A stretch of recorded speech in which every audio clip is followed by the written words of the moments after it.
Alhamdulillah. After praising Almighty Allah and sending prayers and salutations upon Allah's mercy to the world, this is case number 002 in keeping Islam relevant. Welcome to Al-Hirz Institute.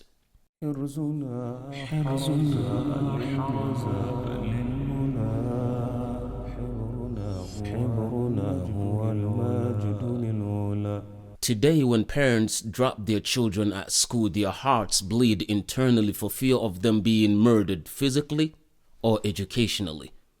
Physically by the likes of Al-Hirz, who diabolically target children and places where people are vulnerable. Where in the world will a person target children who are innocent? What's going on in the head of that person? Well, that's you thinking that way because you think straight. Those people do not think straight, and often it's because of their pariah lifestyle. Either some of them experienced rape when they were kids, or molested at a very young age, or taken advantage of. So when a person targets kids, usually they think like, okay, you know what, I'm doing them a favor, so they don't have to go through what I went through. So to them, what they are doing is justifiable. And on the other hand, we have a system that carries weapons of mass instruction. One may ask, what do you mean by weapons of mass instruction? Well, the ABC of equality is an example. Can you imagine teaching children who are yet to read? They don't know how to read. They're only learning how to read and how to write. You teach them letters like F is for feminism, D is for difference, G is for gender, L is for LGBTQIA, and S is for sex, and T is for transgender, and V is for value. Like seriously? After robbing that child of his or her gender, because one thing, dear brothers, and one thing, dear sisters, when a person changes his or her gender, a month or 2-3 months later, a person knows that, you know what a mess have I done to my own self. The person knows that there's no way to make a U-turn. It's never stationary. Transition, transgender, transferring. So when you trans something, you're moving from point A to point B. So when you move there, you know that's not your permanent place. You will not be at the airport and think that this is my permanent place because you're transiting. So when a person is considered transgender, a person knows that now the position or the gender that he or she carries is not real. And a person knows I cannot make a U-turn and return back to my old self. So a person is messed up. A person is confused. He or she doesn't know what to do. So to them, what makes sense for the most part is that, you know what, let me just target children who are innocent or people who are innocent. So I just take their lives and they don't have to go through what I'm going through. And organizations that are endorsing this type of thinking or ideologies and thoughts, the North American Association, if you've heard of them. This is an association or organization that talks of trying to normalize man and boy love. So to them, the Dalai Lama's act, when the Dalai Lama asked the young kid to mark his tongue and the M of mark is S, to them is normal. And you remember along with me, the pregnant man? It was the headline-making shocker that had everyone talking. Before he was Thomas, he was Tracy. Where is the pregnant man today? I would give everything to have that day taken back. Before Tracy, he was Thomas. So Thomas has to change his gender from being female to a male in order to get pregnant. What an ingenious, silly move. You have to transition from being a woman into a man and then get pregnant. Sometimes when a person is too educated and has no godly affairs in his life, that person becomes ingeniously stupid or educationally dumb. That's what is happening to some of us today. And that's why individuals like A.J. Hope or John Tyler Gatto or the likes of Carl Werner suggest homeschooling as the best solution for this era. Because when you drop your child at school, the teacher that's supposed to educate that child now is polluting the child. How do you feel? Okay, do you want to change your gender if you feel like? And that's why they're teaching children this type of words. Now, the word that you see in front of you, this word is pronounced xenophobia. or xenophobia. Both pronunciations had nothing to do with X at all, yet they push it. You ask some people with PhD to pronounce this word, they will tell you xenophobia. So if people of PhD will pronounce this word xenophobia, imagine someone with GED. Yet you teach this to children so that, whoever looks at them after switching their gender, automatically they register in their heads that this person is xenophobic. He is just the one that my teacher taught me. And now the policy 443 that is suggesting that a kid, a 5-year-old, 3-year-old can decide to change his or her gender without parental consent. Like, for real? Just because of your bread and butter issue, you're going to teach children this? And to the children all around the world, get to know that if your teacher will tell you that your gender is not normal, you have different futures that will make you, more beautiful or more handsome. So what do you think? No, tell them, hold on, let me consult my first teacher. To me, you are just a secondary teacher. Let me consult my first teacher. And my first teacher is my mother. My first teacher is my father, because they taught me how to eat before you even laid your eyes on me.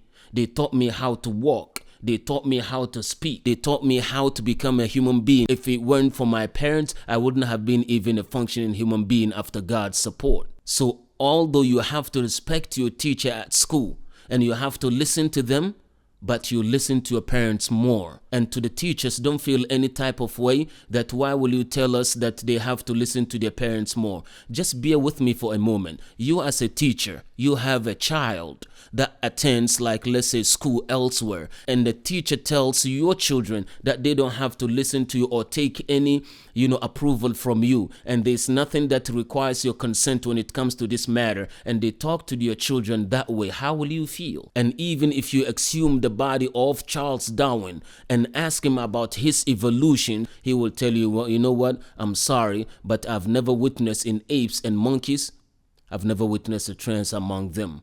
I've never witnessed L among them. I've never witnessed G among them. I've never witnessed B among them. I've never witnessed T among them. I've never witnessed Q among them. I've never witnessed I among them. I've never witnessed A among them, because to them, what God gave them is genuine. And guess what? No matter how you transition yourself or you change yourself from being a male to female or female to male and all that stuff, and you get whatever strange plastic surgery into your body, do you know when you return to God, all them fake stuff, you're going to leave them here?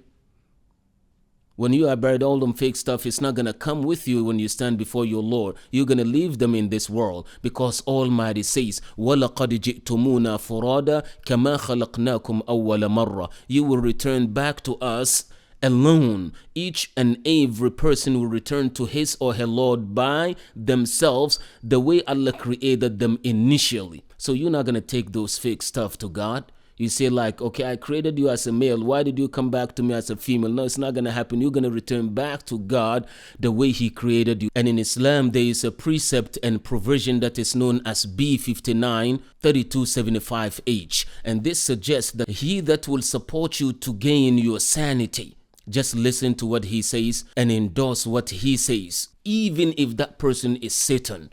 Islam teaches us the good that the person says, hold on to that good, even if you don't trust the person himself. So here you go. I will ask Congress to pass a bill establishing that the only genders recognized by the United States government are male and female, and they are assigned at birth. The bill will also make clear that Title IX prohibits men from participating in women's sports, and we will protect the rights of parents from being forced to allow their minor child to assume a gender which is new and an identity without the parents' consent. The identity will not be new, and it will not be without parental consent. No serious country should be telling its children that they were born with the wrong gender, a concept that was never heard of in all of human history. Nobody's ever heard of this, what's happening today. It was all when the radical left invented it just a few years ago. Under my leadership, this madness will end. Thank you very much. So this ABC of equality is like Tank's move. Do you know what Tank's move is? You know, thanks move sounds sweet. You may think you're talking about thanks. Not thanks, no, thanks. It's a lethal movement that Gervonta Davis does on boxers today, and that's why he is the face of boxing today, arguably. He did the same move on Isaac Cruz, although he didn't get him with that move. But with that lethal move, he got Barrios to even unwillingly prostrate on the canvas. And the same thing he did on Ryan Garcia until he forced him to take a knee. And he did the same thing on Santa Cruz with the uppercut before he realized he's even off the canvas. So when you look closely, you may think like you're winning. Just like here, it's like Ryan Garcia is winning the fight and he's throwing all the hooks and the jabs. But underneath, look at what this guy is doing to Ryan Garcia that he couldn't even stand. So this is how the system of weapons of mass instruction works. You may think like you're winning. You send your children to school to learn. You send them to school to be educated. You send them to school to be taught and all of that thing. But underneath, that tank's move is being dropped on them and is getting into their liver gradually. Before you realize, they take a knee. And that's why we at Al-Hirz Institute suggest, instead of the ABC of equality, Al-Hirz, letters of safety. And these words are not just randomly selected, they are carefully woven and put together. And check the meanings that goes along, because if they master this and they master the words and their meanings, this will take them even to their PhD level in the world of sanity. Let's promote the letters of safety instead of the ABC of equality. I leave you and your family with the letters of safety. Remain blessed. A is for Allah, B is for benevolence, C is for Canada, D is for deluxe, E is for eminence, F is for female, G is for Georgia, H is for healing, I is for ideal, J is for Jannah, K is for kindness, L is for learning, M is for manhood, N is for nation, O is for obedience, P is for patience, Q is for quality, R is for radiance, S is for safety, T is for talent, U is for ultra, V is for value, W is for worth, X is for X-ray, Y is for youthful, Y is for youthful, and Z is for zenith.